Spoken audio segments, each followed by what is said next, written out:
front desk can tell you. If you go to the website for the museum, they will have that. Well, finish with this, as we start a few minutes Yeah, before. that's fine, absolutely. 6:30. I think Jan may have sent out my mini bio. My name is Dean Evans. I'm a naturalist and insect collector. I do collect a lot of insects, but I also collect a lot of other natural history specimens as well. I'm not going to go too much into my background or bio because I've actually incorporated a lot of it into the talk tonight. But basically, what we're going to be kind of covering tonight is my experiences over the last few years, collecting, photographing, and basically chasing the periodical cicadas and the different broods that have been popping up the last few years. So we'll go ahead and get started here. Good evening, and thank you for inviting me here tonight. The first great locust year that I can remember was 1749. I was then about 17 years of age when thousands of them came and were creeping up the trees and bushes. I then imagined they came to eat and destroy the fruit of the earth and would occasion a famine in the land. I therefore began to kill them and destroy them, but soon saw that my labor was in vain, and therefore gave over to my pretension. Again in the year 1766, which is 17 years after their first appearance, they made a second, and appeared to me to be as full and numerous as the first. I then, being about 34 years of age, had more sense than to endeavor to destroy them, knowing they were not so pernicious to the fruit of the earth as I imagined they would be. Again in the year 1783, which was 17 years since their second appearance to me, they made their third. And they may be expected again in the year 1800, which is 17 years since their third appearance to me.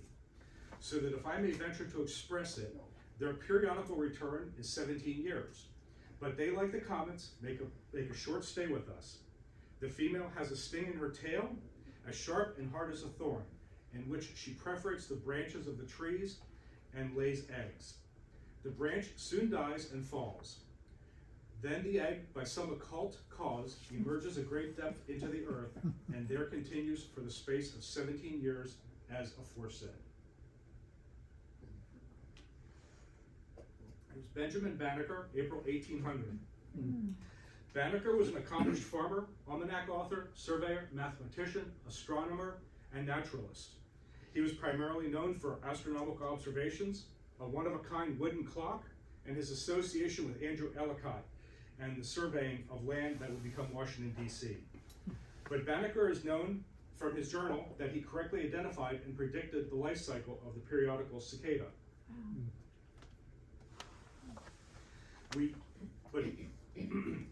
But we knew he experienced and documented 3 emergences of brood 10 in his adult life, and eventually a 4th emergence later that year in 1800. But that's about it. It's highly doubtful that besides traveling to Washington, D.C., he ventured beyond his farmstead in Baltimore and was aware of any other emergences in the early history of the U.S. We also don't know if he studied periodical cicadas beyond what we know from his personal journal. The day after his death, in 1806, during his funeral, this is a replica of his home, his 200 square foot cabin that contained decades of notes, journals, writings, books, his wooden clock was burned to the ground by arsonists. Oh. Friends and family managed to save a few items, including the aforementioned journal. The actual ownership and journey of the journal isn't exactly known, but at some point it made its way into the Ellicott family library, who rediscovered it in the early 2010s and donated the journal to a Maryland Historical Society, where it may have resided at another historical society at some earlier point. It was a paper written by Janet Barber and Ashmoa Nkwanta in 2013 that appeared in the January 14th Journal of Humanistic Mathematics that revealed Banneker's handwritten notes on the periodical cicada for probably the first time to the general public. Much like Banneker, I too became enamored with insects in 1987 when brood 10, the same brood that Banneker observed over many cycles, made their first appearance to me as an adult. I was shy of 2 years old when Brood 10 made their first true appearance in my life in 1970. Prior to the 1987 emergence, I remember hearing stories about car crashes on 695 from thick swarms of cicadas. And I'm inclined to believe those stories true because much of the development I grew up with in the 80s did not exist in the 1970s. I was 7 when insects first caught my attention, and it began in a rather icky, bizarre fashion. A dead robin was in our front yard under a massive maple tree, yet despite being dead, it was undulating. I took a stick and poked it, like every kid would do, and began to flip it over. Its entire body cavity was filled with maggots. Much to the chagrin of my parents, my first entomological specimens were none other than, can anybody guess? Hornets and wasp nests.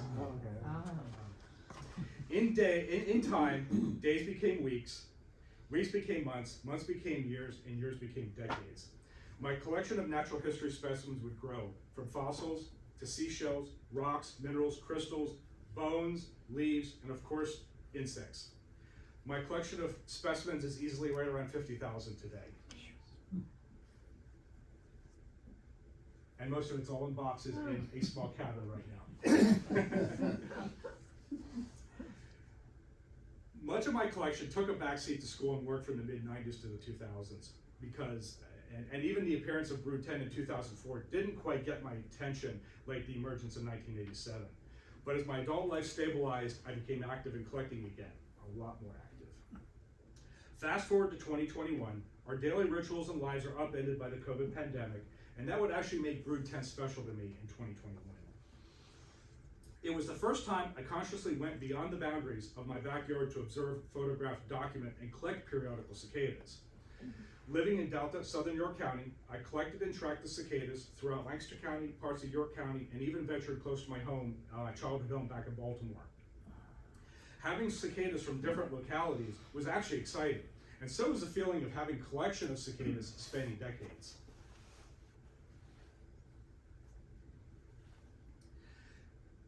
This was the impetus to begin what has now become a very exciting project, and likely the only opportunity I'll have observing and collecting periodical cicadas from every brood. So let me digress for my life for a moment, and let's discuss the periodical cicada.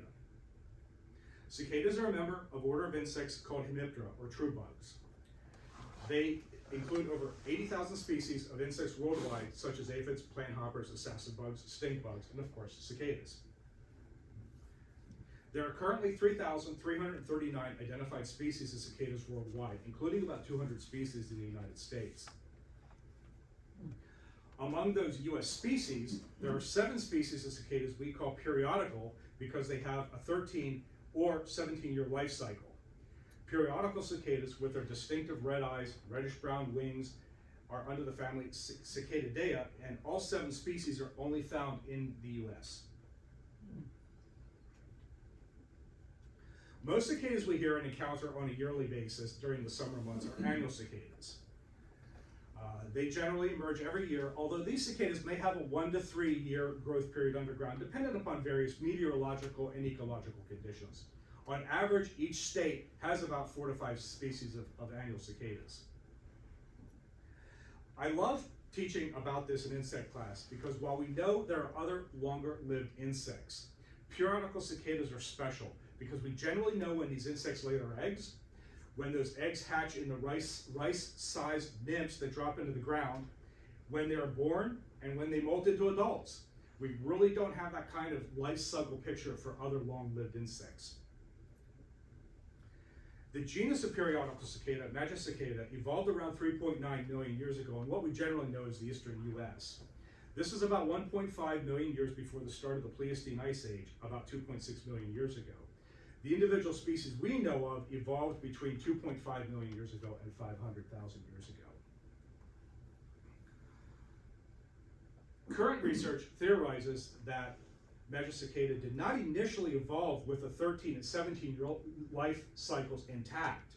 And this developed much later in their evolution as a likely survival method for their growing numbers of species, for their survival method against the growing numbers of species emerging from the Ice Age. That same research also suggests that brood 14, the brood that just emerged in a dozen states this past summer, was the keystone brood from which all the other broods separated from. Brood 14 is, by coincidence, the first brood experienced by settlers in North America. And the spring before, especially all the month of May, there was such a quantity of great sort of flies, like wasps or bumblebees, which came out of holes in the ground and replenished all the woods and eat the green things, and made such a constant yelling noise as made all the woods ring with them. And ready to deaf the hearers, they have not by the English been seen or heard before or since. That was William Bradford of Massachusetts, is written in a historical journal of Plymouth Plantation, 1634. So you've heard the word brood several times. Let's briefly discuss what the broods are. The creation of the brood numbering system came about in 1907 when American entomologist Charles Lester Marlatt categorized the periodical cicadas into 30 groups, or as he called them, broods, using Roman numerals. His system had 17 broods with 17-year life cycles that numbered 1 to 17, and 13 broods with 13-year life cycles numbered 18 to 30. In addition, he had noted that most of the 17-year cycles were in the northern states, while the 13-year cycles were generally in the southern states. However, many of Marlatt's cycles were theoretical and never existed in actual field identifiable broods. In time, Marlatt's brood numbering system would remain as is, but be whittled down to what we have today. 15 actively recognized broods, 12 17-year broods, and 3 13-year broods. 2 broods have gone extinct in the past 200 years. Brood 21, the Floridian brood in the Apalachicola River Valley along the Georgia-Alabama border in 1870, which I believe is, what do they say, the Georgia-Alabama border, I believe it's right around here. And the, apologies, and brood 11, the Connecticut River brood in 1954. Marlatt had observed prior to his passing in early 1954 that the Connecticut River brood, which was set to emerge later that year, was already diminishing in numbers and would likely go extinct. The Connecticut River brood was last seen that year, and it has been theorized they went extinct due to a very large population of English sparrows in the region at the time. On a quick side note, the existence of the Floridian brood was based on observations by Gideon Smith, an American physician and amateur entomologist who was also the physician and close friend of John James Audubon. Smith, along with associates, gathered information on the breeding biology of several broods of 13 and 17-year cicadas, including those in Florida in 1844 and 1857. The Florida brood was confirmed in existence in 1870, 3 years after Smith's passing, but the cicadas never reemerged in 1883 or 1896. No one knows why, and in the ensuing years, there has been some discussion as to whether or not the brood was spurious, meaning an actual brood that actually existed. The fact that broods have already gone extinct was a major reason that made me interested in witnessing these emergence of the broods, especially smaller pockets of the larger broods. For example, this year, brood 14, which emerged in 12 states, had very small emergences in Cape Cod, Massachusetts, and Long Island, New York. But they weren't likely always separated from the main brood. At one time, Cape Cod and Long Island shared a single landmass before rising sea levels and glacial melt began separating them around 21,000 years ago. And here we have the glacial line, basically New York, a glacial lake. The glacier starts to recede, the glacier lake gets bigger. By 12,000 years, the glacier has retreated all the way out of this area, and the glacier lake has now become the Long Island Sound after rising ocean levels punched through.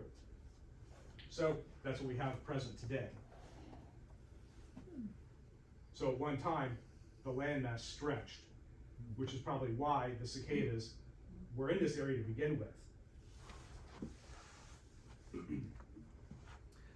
I do believe that continued rising ocean levels, which is going to increase the levels of seawater into the ecosystem, especially in the Cape Cod area, and habitat loss from population growth will most likely lead to the extinction of these two isolated pockets of brood 14. That's what made this great cicada hunt a passion project for me, and it became a planning obsession. So let's talk about my project. That was a picture of me from Lancaster newspapers in 2024. When I made the decision to observe all the broods, it wasn't exactly easy to comprehend the length of time needed. Starting with brood 10 in 2021 and ending with brood 9 in 2037, 17 years is going to pass. I'll be 69 at the end of the project. So think about that. Have you ever sat down to do a project knowing that 1/4 of your life is going to be dedicated to this project? The entire life cycle repeats with brood 10 in 2038. I should note too that the cycle is relative to where I started in the process. If you start with brood 1, the cycle and the brood numbers are chronological, but I started in the middle of the cycle, so I'm kind of in the middle, going to the end, and then restarting the cycle. After brood 10 ended, I had a brief respite in 2022 and 2023 to plan for the project. There were no periodical cicada emergences in these 2 years, which gave me plenty of time to plan and research the 2024 emergence. But it started with a bang.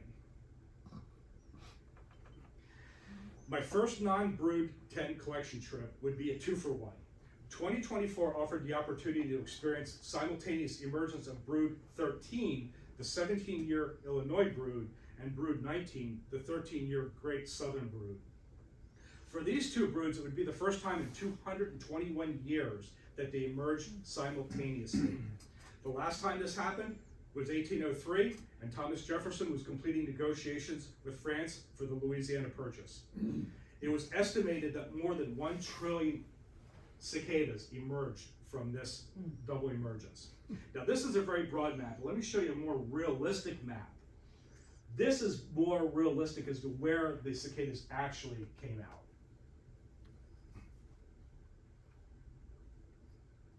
Here's a fun tidbit.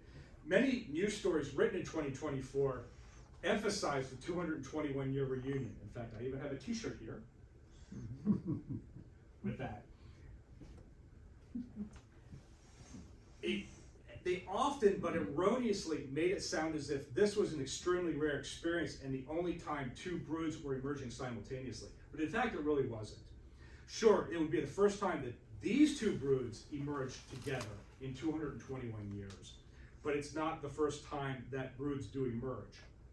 The last time this occurred was 2015, when broods 23 and 4 emerged together. However, these 2 broods were not geographically close. Likewise, broods 4 and 19 emerged simultaneously in 1998, but then again, these 2 broods were not close to each other.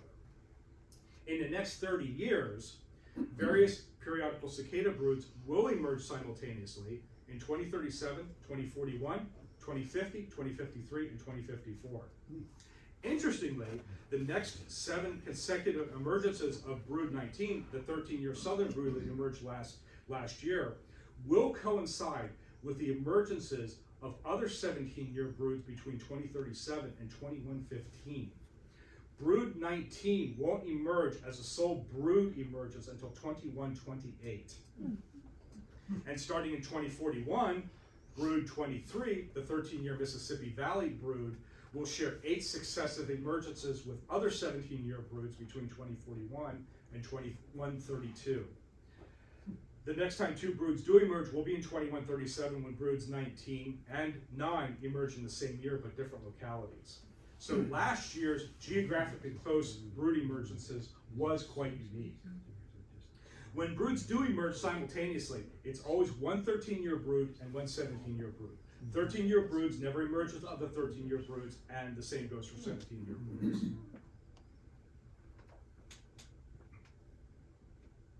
So let's go cicada hunting and talk about the highlights of my 2024 and 2025 trips. 2024, 9 states, 2,200 miles in 72 hours. I left my home in Delta around 6 p.m. on Sunday, June 2nd, with a select comfort bed in the back of my 3rd row SUV and snacks and drinks for 4 days. I also left with a bad cold, fever, aches, chills, and headache. I did a rest stop overnight in Central Virginia before continuing on my way to my first planned stop in Nashville, Tennessee, but I actually didn't have to wait that long. Two tips on successful cicada hunting. Listen for cicada drone. Even at 70 miles an hour, you will hear the drone of them over the wind and road noise. And also, look for the clouds of cicadas hitting the vehicles on the highway. So how do I plan my stops? I loosely base them off of past and present current observational posts on various sites like iNaturalist, Cicada Mania, and other sources, but most of the time it's just fun randomness. I hit my first unexpected cicada cloud about the same time I needed to stop for gas. The bubbling insects were bouncing off of vehicles on I-40 in Cookeville, Tennessee. I pulled off the highway to get gas, pelted by cicadas all the way to the gas station. While filling up with gas, I chased some of the insects with my net at the gas pumps. Amusingly, under the questioning eyes of a local deputy sheriff eating his breakfast inside the convenience store. He didn't come out to see if I needed a rubber room, but it wouldn't be the first time law enforcement approached me and questioned me why I was running around with a net and a bucket. I parked off to the side of the gas station, and within 30 minutes, I had photographed and collected about 24 specimens of brood 19 cicadas. Technically, half the trip was now over, because at this point in my early cicada hunt planning, I was more focused initially on just collecting insect representatives of the broods, and not necessarily specimens from each state they were emerging in. At this point, I could have just spent the rest of the day just simply working towards my planned overnight stop in St. Louis, Missouri, and collecting along that direction, but I opted to continue to Nashville. Nashville was a bust. By the time I got there, the cicadas were already dying off. It wasn't a big surprise. I found emergences in city centers to have a much shorter life cycle, most likely due to the warmer ground temperatures and more sustained warmer temperatures than forested areas. I didn't waste too much time in Nashville knowing other locales had cicadas, so I kept moving towards my ultimate goal of Chicago. I would end up collecting additional brood 19 specimens in Lancaster, Tennessee and St. Louis, Missouri. After being on the road for nearly 11 hours and still fighting my cold, I opted to get a hotel room in St. Louis for the night so I could have a hot shower to help my sinuses. Little did I know that insect collecting at the hotel would be so fruitful. I spent an hour walking the grounds of the hotel collecting what would be my last brood 19 specimens. The grounds were covered in live and dead insects. Much to my chagrin, I was given a room on the 3rd floor and had to unload my SUV without the assistance of an elevator. I wasn't in the best part of the city, and not wanting my vehicle broken into or stolen, with the loss of all my collection equipment and specimens, which were neatly packed on ice in my coolers, I carried everything up to my hotel room. After stopping at a nearby restaurant for a real meal and showering after a long, hot, humid day of collecting, I finally began to shed the last vestiges of my lingering cold. But the fun wasn't over. Around midnight, I was awoken to something on me, which I assumed were cicadas that had gotten into my room or escaped from my collection cages. Nope. I woke up bleeding from, drum roll please, bed bugs. Oh. So what does an insect collector do when faced with this dilemma? Collect them, of course. So now I have a nice bed bug collection. Staff moved me to another room on the 2nd floor and no elevator, where I had to shower and change clothes again. I didn't get much sleep that night with all the lights on, because bed bugs don't generally like bright lights. I ended up leaving the hotel about 4:45 and decided to start my trip to Chicago early. During this leg of the trip, I crossed over the Mississippi River twice and was mildly disappointed. The 2 crossings, while both really busy with barge traffic, were smaller in width than crossing over the Susquehanna River on Route 30. I guess I was expecting something far more grand in scale. After passing through the mostly abandoned city of Cairo in southern Illinois and a few hours of driving, I saw my first signs of brood 13 in Chehanan, Illinois, just after 10:30 a.m. Now nearly 40 hours into my trip, I completed my goal of photographing and collecting cicadas for both emerging broods. This time, however, unlike brood 19 I encountered in Tennessee, brood 13 was at the peak of emergence. Although in a small strip of land off the highway, the cicadas were enormously abundant.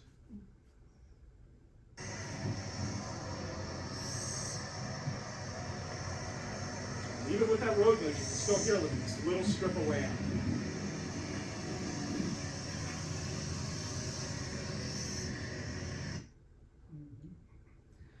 I continued towards Chicago, where I stopped at the offices of the Lake County Forest Preserves, which I had been following posts of theirs on cicada forums.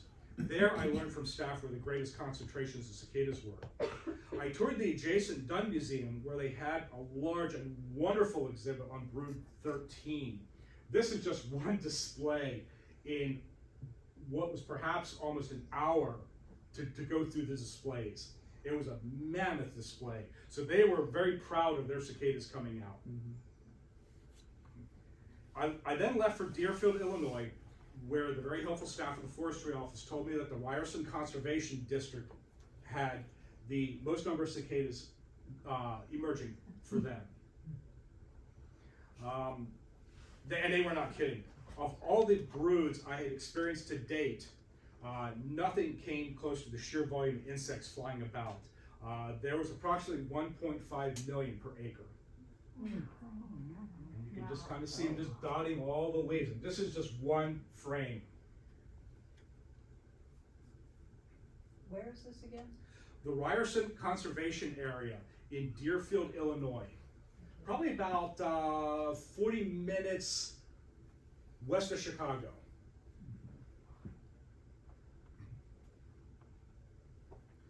And speaking of volume, at the outer fringe of the parking area to the park,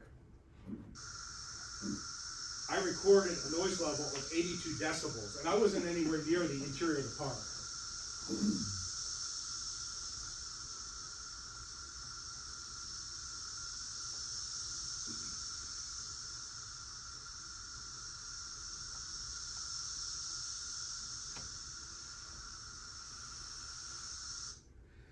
With it now being around 2:30 in the afternoon, photographing and collecting everything I came for, I started on my way back home. To reach the Indiana Turnpike from where I was, I had to literally drive through downtown Chicago. And of course, the day I'm driving through downtown Chicago, there's a baseball game at Wrigley Field. So, literally drive through downtown Chicago. Chicago's on one side, Wrigley Field's on the other, and the highway is right in the middle. And it was bumper to bumper traffic. Traveling from Illinois to Indiana to the Turnpike was fun. It reminded me of a hilarious part from one of my most favorite movies.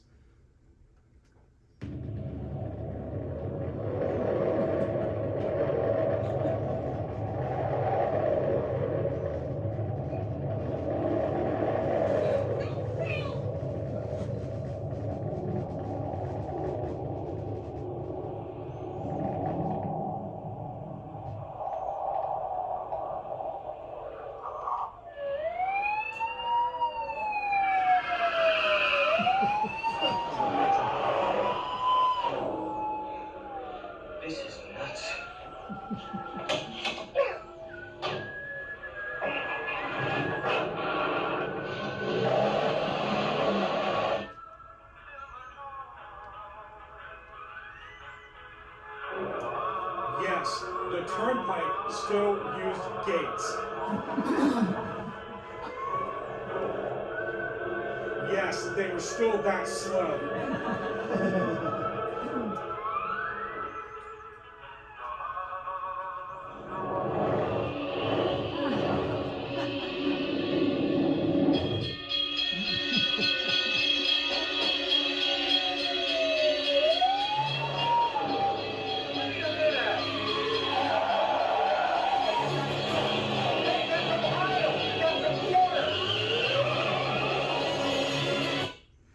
No, it was not 25 cents anymore. I saw the last vestiges of brood 13 cicada activity about an hour into Indiana on the Turnpike, but I didn't stop to hunt any Indiana specimens down, as it was really no safe place to stop. I reached the Ohio border with a lot less drama, and the first Ohio rest stop around 7:45 on Tuesday evening. This is where I stopped for the night. I sat on my bumper-mounted cargo rack, sorting through all my collected specimens as the beautiful sunset over the Ohio landscape. I ended up having my best sleep of the trip for about 7 hours before heading home around 6 a.m. I did have one more side trip to do that was not insect or entomology related. For about a month, I'd been trying to arrange transport for an abandoned guinea pig currently under the care of a lady in Bloomsbury, Pennsylvania. I reached her home about 3:45 p.m. and with Mr. Elvis snug in a special travel bag, I pulled back into my cabin in Delta around 7 p.m., nearly 72 hours since my trip began. My second major cicada hunt just ended this past summer with the emergence of brood 14, and things were much different in both collecting and logistics. 2025, 8 states, 3,500 miles, 3 weeks. Let me explain this one. Brood 14, as I mentioned earlier, is the big brood emergence stretching across 12 states from Massachusetts to Alabama. However, brood 14 was primarily concentrated in West Virginia, Ohio, Kentucky, Tennessee, and Pennsylvania. My initial plan was to leave home, travel up through central Pennsylvania where there was a very heavy emergence, then to Cape Cod, Massachusetts. From Cape Cod, I would travel back south through Virginia, West Virginia, Kentucky, Ohio, and back home. All told, that trip was about 4,500 miles through 12 states, but that did not work out as planned. Brood 14 specimens my collecting of brood 14 specimens had the soft start on May 19th. That week was supposed to be the week I planned for Cape Cod, but their weather was in the low 40s, too cold for emerging and very wet. In fact, they had a drenching nor'easter that week. I didn't mention this before. Periodical cicadas need a magic temperature before they emerge en masse. The ground temperatures generally need to be a steady, established 64 degrees before their emergence begins. That pushed the Cape Cod cicadas back from emerging almost 4 weeks. So 2025 started out collecting and photographing specimens in Coatesville, Pennsylvania, and a park in Perryville, Maryland. 2 sites on nature apps that reported sightings of the cicadas. Perryville had a couple of zubiae, cast-off skins, but no live specimens were seen. A couple things I forgot to mention about the zubiae for periodical cicadas versus annual cicadas. The periodical cicada zubiae are much smaller than those of annual cicadas, and they're much more red in color, reddish in color.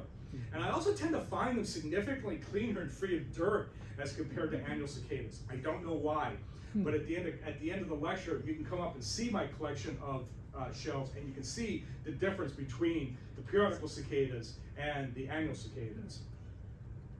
I suspect, but I'm not sure, that Perryville may have been a straggler from brood 10, because the park wasn't marked for brood 14 cicadas in the past, but it was for brood 10.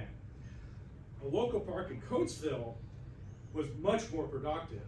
There were more than enough cicadas at the park for me to believe that these were brood 14 cicadas, because unlike Perryville, this area had reported sightings of brood 14 periodical cicadas in the past, but not brood 10 cicadas.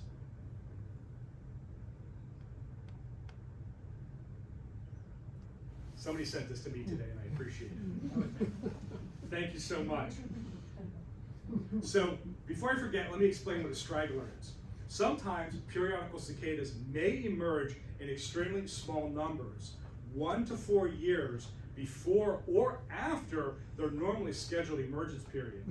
It's believed that it could be a type of evolutionary survival method to not compete with their brethren coming out in large numbers. If that was the case in Perryville, they most likely got picked off and eaten. So because of the sheer size of brood 14 and weekend teaching commitments, I had to break my 2025 trip up into 2 major parts. Part 1 of my trip began June 2nd with a stop at Bald Eagle State Forest in Howard, Pennsylvania. The emergence here was very heavy, and it's a beautiful park. I recorded a decibel level here of cicadas at nearly 100 decibels. That is the equivalent of being right next to a leaf blower. Yeah. Wow. I did a lot of collecting and photographing at the park. One thing that absolutely stood out about the brood emergence here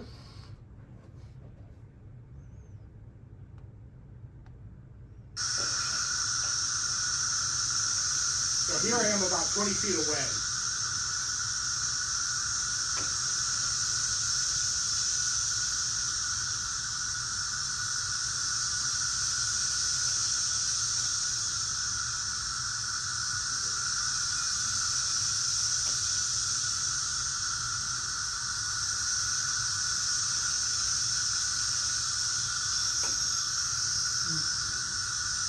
That one bush probably had several hundred specimens on it. And although you don't see it in the video, they are flying off the bushes and they're just climbing all over me.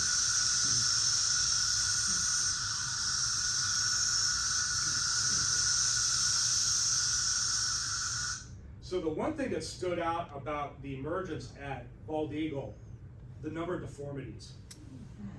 A lot of failed molts, a lot of specimens that came out of their shell but didn't form their wings and died. It was enormous. I hadn't seen this volume of deformities since 1987 with Brood 10. Something else that stood out at the park, a lot of tree swallows. And I'm sure they were getting their fill of insects. And I also failed to mention something important. I did have permission from the state to collect within the park. I had one condition from the chief game officer. I had to eat anything I collected. I joked with him, not gonna happen. From here, I left for St. Johnsville, New York. And I didn't realize it until it was too late on my trip that I was really close to where the Susquehanna River starts at Otsego Lake in Cooperstown, New York. I did not know that until it was already too late. In St. Johnsville, I stayed at a family-owned rustic campground on the site of a Herkimer diamond mine. I did some late evening rock collecting before getting a good night's sleep to get to Cape Cod in a reasonable amount of time. I headed out about 11 a.m. to Cape Cod. The drive was literally uneventful, and I was within miles of the bridges to Cape Cod when traffic was just horrendous. The Cape Cod cluster of Brood 14 cicadas was unique as far as my collecting was concerned. First, their cluster is very small, 25 miles wide, and between Wareham and Barnstable, Massachusetts. You'd have to drive a couple hundred miles before seeing the next cluster on Long Island, New York. Secondly, I found the Cape Cod cluster interesting because they were emerging from sand in pine barrens, not your typical deciduous forest with earth, dirt, mud, soil. Cicada holes were non-existent because when they were coming out of the ground, they were coming out of sand and the holes just filled up right away as they climbed up through the pine needle leaf litter. I really wanted to see the Cape Cod cicadas because their numbers are diminishing as massive development occurs on the Cape, as well as encroaching seawater into the ecosystem from sea level rise. Prior to this trip in Cape Cod, I had not been to the area in probably 10 to 12 years. And it's the area where my wife grew up. I observed massive amounts of development in the area, including once forested areas.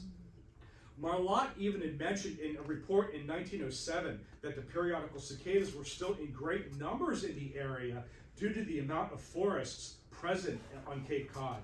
This is obviously far from the truth today. I would have loved to have seen the Long Island cicadas, but I had zero desire to deal with New York City traffic, let alone the tolls needed to enter that region. I had planned on returning home after stopping at Cape Cod, but since time permitted, I went back to the campground for the evening for more rock collecting. Besides, I wanted to go back to Bald Eagle State Park and collect in other areas. By the time I got home on June 6th, I had logged over 1,500 miles, had a brief respite at home before heading out on June 10th for part 2 of my trip. So part 2 of my trip, I covered Virginia, West Virginia, Kentucky, and Ohio, nearly 2,000 miles from June 10th to June 13th. Oh. Using nature apps again as a semi-guide, my first stop was at Natural Bridge in West Virginia. That was a bust. There was only one cicada sighting there to begin with, and when I arrived there, there was no singing whatsoever in any trees. My best guess was that one sighting was most likely a straggler.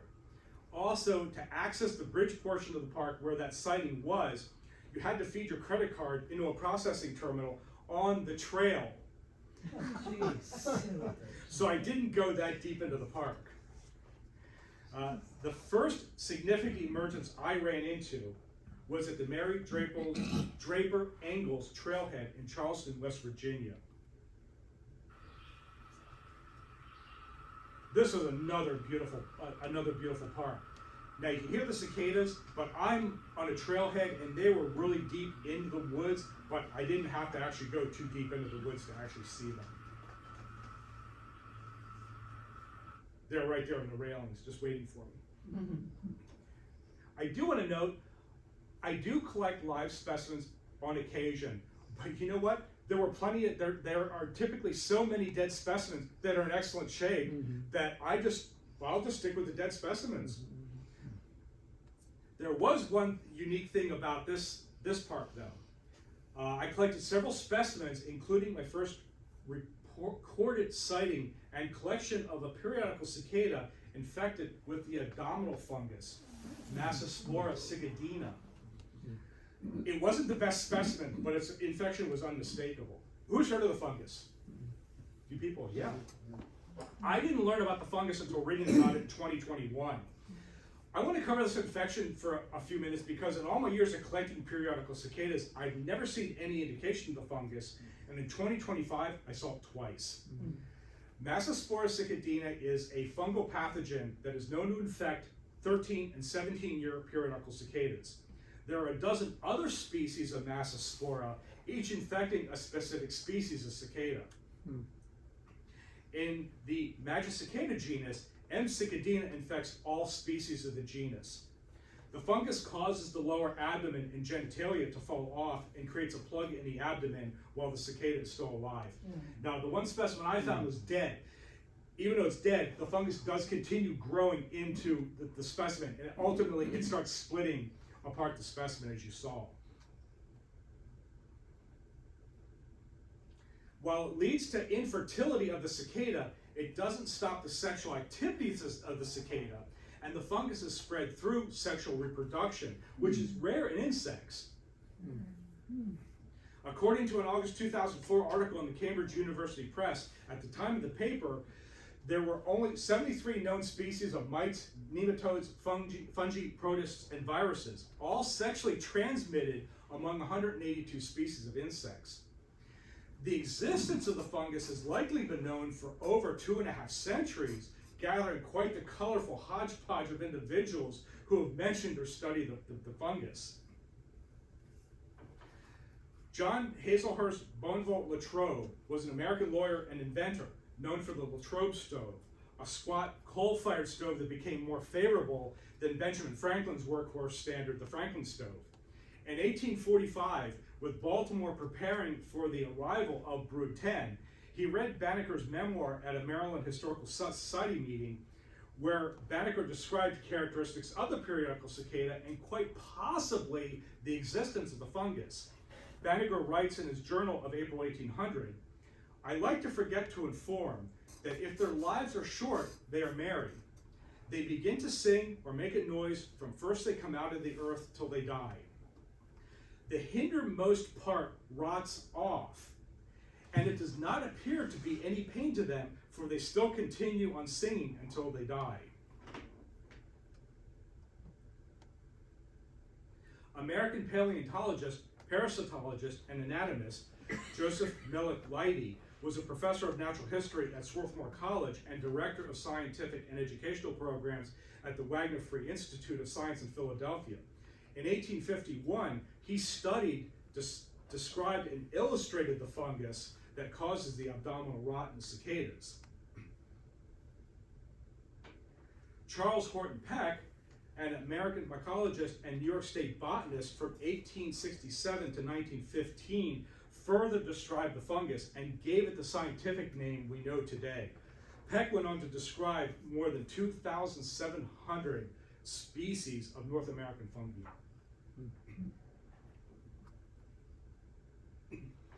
It wasn't until United States Department of Agriculture researcher A.T. Speer began studying the fungus's microscopic characteristics in 1919, that a better picture emerged. Unfortunately, I don't have a picture of Spear or too much background on him, because apparently he didn't rise to deserving a Wikipedia page or a photograph as a government employee.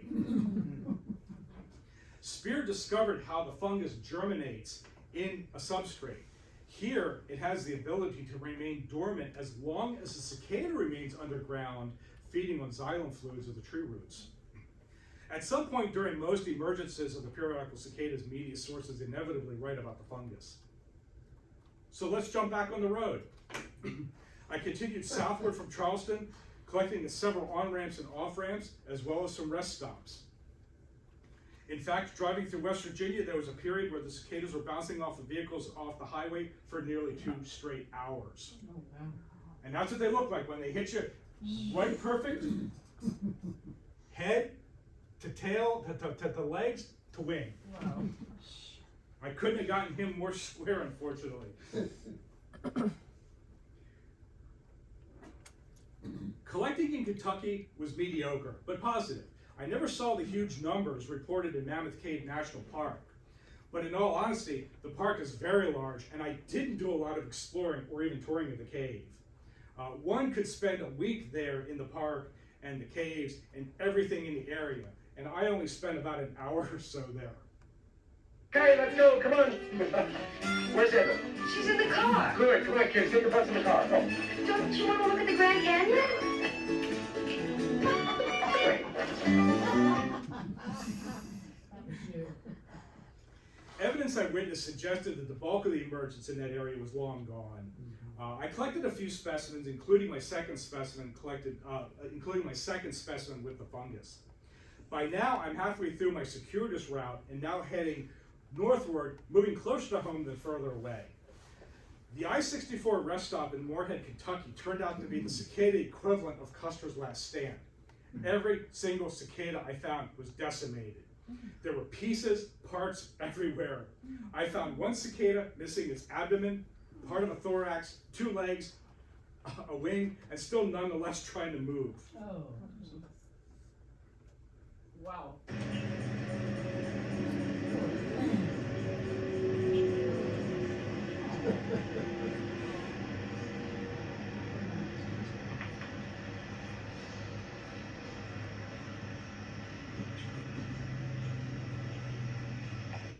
Poor guy.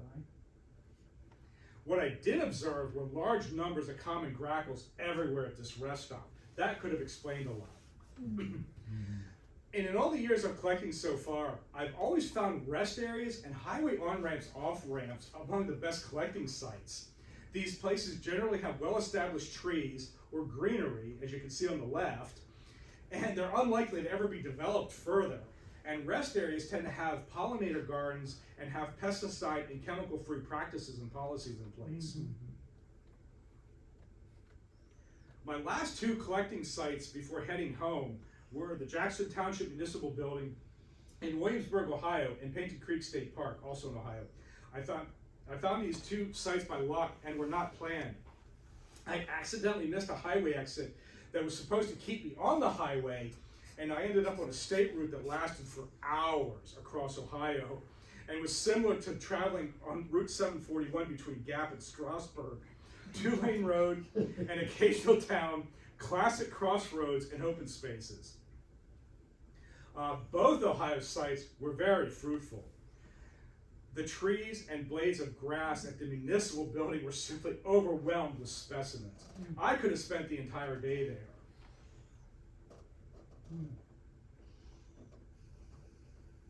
And all those bumps on the trees are all Oh my cicadas. gosh. Wow.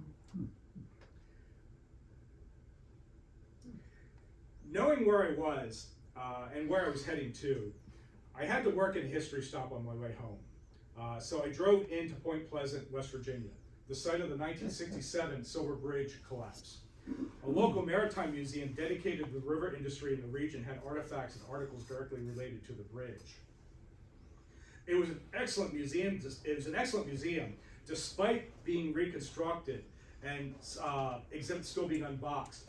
The original location of the museum suffered a recent fire, and they unfortunately lost a lot of the collection. But firefighters and townsfolk saved a lot of the collection, including the model of the bridge. I also had to pay a quick visit to the Mothman Museum and Gift Shop, a museum dedicated to the infamous humanoid moth-like cryptid. And this is the other Mothman, not the one we're all familiar with. If you aren't familiar with the story, the Mothman was allegedly witnessed by several people in and around the Point Pleasant area between November 1966 and December 1967. The last alleged sighting of Mothman was on December 15, 1967, the day the Silver Bridge collapsed. This led to the Mothman myth that its sighting is a precursor to a major catastrophic event. The 2002 movie, The Mothman Prophecies, with Richard Gere, is loosely based on this lore. Oh my goodness. Before heading home, I took a quick lunch break while in Point Pleasant at the amphitheater where the original bridge entered Point Pleasant from Cicada, Ohio. The Silver Memorial Bridge, which opened in 1969 and seen right there, replaced the original bridge. It's now part of I-35 and actually bypasses both Cicada and Point Pleasant entirely. The bridge and highway passes through a small unincorporated area of Henderson, West Virginia, and continues south towards Charleston. Access to Cicada and Point Pleasant is now by exits on the highway as opposed to coming right through the towns like it did. My 8-hour trip home had short stops at the Youghiogheny River Overlook in western Maryland and the Sidling Hill, Maryland Road Cut, an impressive 800-foot syncline formation showing nearly 400 million years of geologic history. My last day collecting and driving lasted about 15 hours. Arriving home, I now tallied up my collection efforts.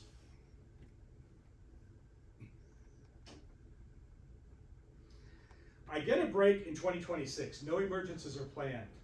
I return to the road in 2027 for Brood 22, the Baton Rouge brood, in very small parts of Louisiana and Mississippi. Then in 2028, Brood 23, the Mississippi Valley brood emerges in 8 states from Mississippi to Illinois. The one brood emergence I am really looking forward to is Brood 4 in 2032, the Kansan brood, which will be in parts of eastern Nebraska, southwestern Iowa, eastern Kansas, western Missouri, Oklahoma, and North Texas. This represents the westernmost boundaries of the periodical cicada. And I didn't know this until a few weeks ago. I'm currently taking the state's Master of Natural Certification program. One of the topics we covered were the different ecoregions of the US and Pennsylvania, from the very broad level 1 regions to the more detailed county and municipal level 4 regions. As soon as I saw a graphic of the level 1 region, I immediately saw the correlation between the Brood 4 map. They share very similar boundaries, and those boundaries are clearly the border between the eastern temperate forests and the Great Plains. If you're interested in seeing various broods of periodical cicadas without having to travel far, you're actually in fantastic luck. Between 2025 and 2036, 7 broods emerge that have localities within Pennsylvania. Pennsylvania truly is amazing in terms of natural history. When I started preparing this presentation, I actually looked at the logistics of collecting in every Pennsylvania county while simultaneously fulfilling my broader brood project. The logistics get quite complicated, but it isn't possible with time. Oh, and I almost forgot this, shame on me. So remember the infamous bedbug debacle? I made plans to avoid that in the future. I didn't use it in 2025 because of time constraints, but this is my latest addition to my collecting bag, my mobile insect lab. Can you go back to that previous slide? Absolutely. And I do have a copy of it up here if you'd like to take a look at it after, but Yeah. Thank you. so, I was originally going to end my talk here, but there's something else I wanted to share with you personally. We all do research on the internet, whether it's for fun, professional, or in between like my presentation tonight. We all rely on the internet for information. I used it to prepare this talk. I referenced works and information from Wikipedia, Google, archive.net, bugguide.net, iNaturalist, Cicada Mania, Cicada Safari, and many other references. In fact, I often found myself in the bowels of the internet. And I'm not talking about the dark web. I'm talking about parts of the internet where there's forgotten information stored but isn't easily found by algorithmic web searches. I talked about brood 4. The Kansan brood, for example, being the westernmost edge of the periodical cicada. And based on our knowledge and research right here and right now, we pretty much know that to be true. But was it always true? I say that because I found a PDF copy on the internet in a university server that was a scanned copy of a 200-page report titled The Periodical Cicada by C.L. Marlott, published in 1907 by the U.S. Department of Agriculture, Department of Entomology. It is the Marlott that did the brood numbering system. The only known copy I could find for reading, an actual copy of this government report, was in the archives of Harvard University. It would probably put the vast majority of people to sleep, but not me. I scanned through the document, I printed it out and scanned through the document because I wanted to see what information there was about the 1870 Florida brood. Because let's face it, a document printed in 1907 is a lot closer to 1870 than the internet of 2025 is. While perusing the document, I was stunned to see something interesting. References to the periodical cicada in Colorado and Montana, many decades prior to 1870. Marlott himself was dubious of the claim because in 1907 there were no known occurrences of the periodical cicada in either state. But he nonetheless acknowledged the fact that researchers at the time of the claim were sent to Colorado, for example, and verified the presence of the periodical cicada. But that's it. No written proof exists, no photograph exists, no specimens exist. But that's the limit of the information I found to date on this. There's nothing readily available to pursue. Why did I bring this up? Is there an insect you are really interested in or passionate about? Do your research. Use the aforementioned sources I used. Then dig deeper into the references and sources they used. And then dig deeper into those sources and keep digging and digging and digging. Even consider going to physical library sources related to your research if possible, because a lot of stuff predates the internet and may never find its way onto the internet. We all know what this is, don't we? Microfiche. A lot of material still exists in this format, and it may never make it to the internet. And among other reasons, financial resources. Just scanning boxes and boxes of microfiche into internet searchable databases. Nystrom AM100 anatomy model from 1959. I got it at a yard sale for $5 last year. You might be lucky to find an intact model for less than $1,500 if you search. But good luck finding the actual manual that has the key with the hundreds of numbers stamped all over it. I dug and dug and dug, and 10 hair-pulling months later, I found an obscure internet reference that ultimately led me to the physical copy in the archives of the University of Chicago library system. I filed the paperwork for an interdepartmental library loan. $30 later, I had the manual in my hands where I made a copy of it and shipped the original back to Chicago. Dig, dig, dig. Thank you for allowing me to be here tonight, and I will do my best to answer any questions you have.